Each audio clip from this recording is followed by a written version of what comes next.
আমি যা যা দেখব ঠিক সব কটাই তোমাদেরকে দেখাবো, এটাই আমার ইচ্ছে। আর তাই পৌঁছে গেলাম বোধগয়ার তারা দেবী টেম্পল। ঘড়ির কাঁটায় 2:45 মতো বাজে, আর আমি এসে পৌঁছালাম এই সেই তারা দেবী টেম্পল, যেটা সকাল 6টা থেকে বিকেল 5টা অবধি খোলা থাকে, ভিজিটিং টাইম। আর ঢোকা মাত্রই বিশাল, দেখতেই পাচ্ছ সামনে মন্দিরটা, 44 ফিট উচ্চতা। আর এই মন্দিরের দেখো একদম উপরে যে মূর্তিটা স্থাপিত রয়েছে সেটাই হচ্ছে তারা দেবী।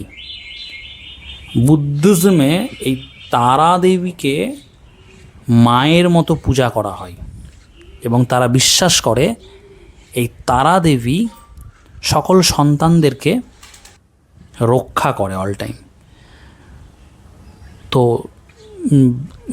গ্রিন কালারের গ্রিন তারা টেম্পেলও অনেকে এটার নাম এই নামে জানে আর কি, গ্রিন তারা টেম্পল বা তারা দেবী টেম্পল।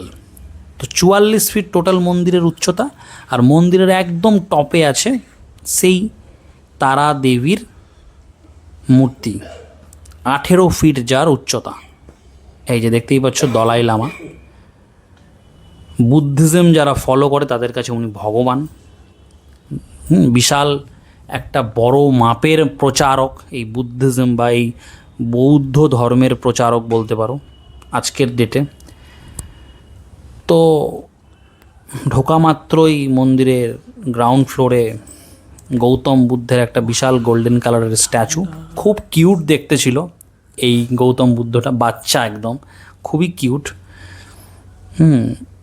আর তো টপ ফ্লোরে কাজ চলছিল, যার ফলে আমরা তারা দেবী টেম্পেলে এসে তারা দেবীকে দর্শন করতে পারিনি সামনে থেকে, নিচ থেকেই জাস্ট দেখেছিলাম। আনফর্চুনেটলি তারা দেবীকে আর দর্শন করা হয়নি।